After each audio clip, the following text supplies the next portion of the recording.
สบายดีเด้อจ้าพี่น้องทักทายสบายดีพี่น้องบนสุขุสุคนสบายดีวันฝนตกตื่นมาก็คือแบบเสียงฝนแบบดังลิ้นเบิดคืนพี่น้องตกแห้งๆป๊าด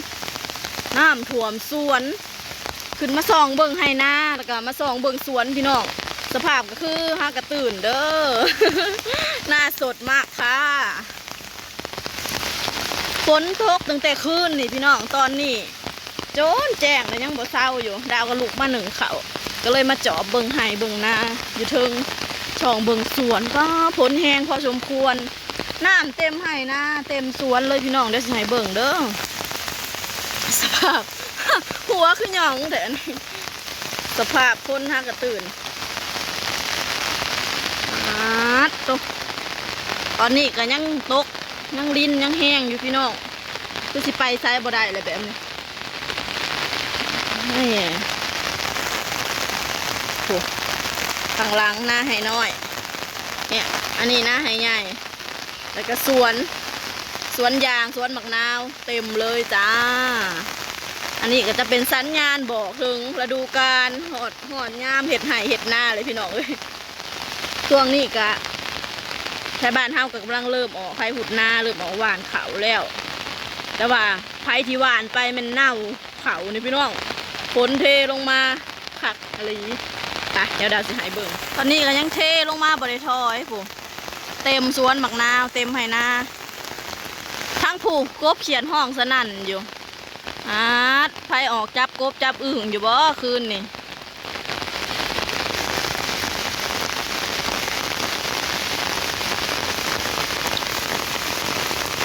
อากาศแบบนี้ก็นอนเบิดมือเท่านั้นตัวตัวแห้งบาดนี่แห้งเทลงมาเด็กๆก็คือยังบ่ตื่นได้ไปโรงเรียนบ่เด้มื้อนี้ออกจากเฮือนก็บ่ได้เป็นเทื่อที่2ของปีที่ฝนตกแห้งพี่น้องเพราะว่า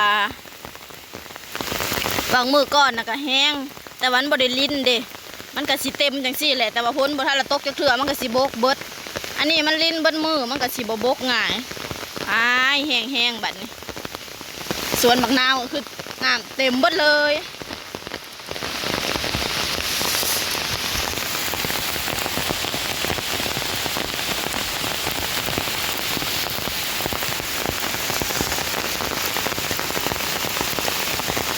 ยังตกบ่ได้ถอย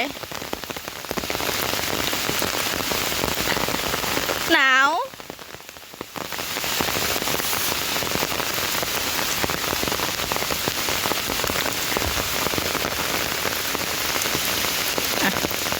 เห็ดเมนูยังเด้กินเศร้านี่เนาะฝนตกนี่เนาะ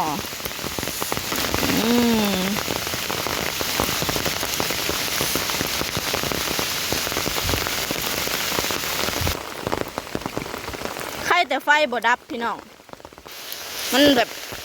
ฝ้าบริแตกเนาะมื้อนั้นนะวะเต้าจะมากล่าวเอาแต่เฮือนฝ้าเหลื่อมฝ้าแตกบักม่วงก็คือสิหล่น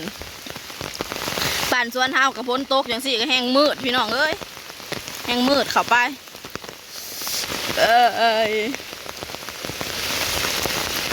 เดี๋ยวสิพาไปเบิ่งบรรยากาศทางแคมป์ของ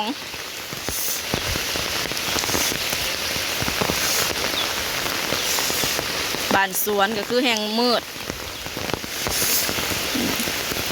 น้ำก็ไหลลง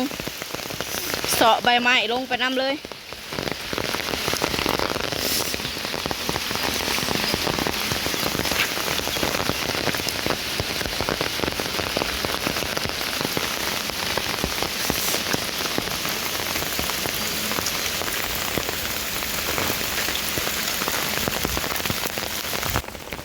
ตกคักอลีพี่น้องเอ้ยบัดนี้เฮ็ดก็สิออกพู้นแหละฝนตกลงมาจังสินี่วิวทางแม่น้ำคลองเฮาน้ำไหลลงน้ำจนขุ่นจนแดงน่ะแคมตะฝั่งนี่น้ำแดงเพราะว่าน้ำไหลลงแต่เสาะลงเสาะดินลงเด้ สังเกตเบิ่งแถวขอบมันจะเป็นสีแดงๆไปส่องเบิ่งบ่อขาวกันพี่น้องจ้ะหนึ่งขาวไว้เพื่อนกับหัวเปียกเบิดทางนอกเวลาฝนตกหลังคากระสิหัวพี่น้องอยู่บ้านสวนแสะไปเบิดเลยน้ำครัวเนี่ยเปียกเบิดจ้า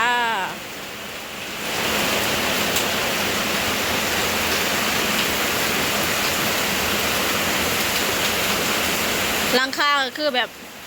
โอ้อันนี้แห้งไร้โจกๆเลยหลังคาหัวพี่น้องเอ้ยมันบ่ไหลตอนนี้หมอขาวก็คือสิใกล้สิสุกแล้วล่ะโอ้ตัวเดียว3 โต่งเปียกเบิด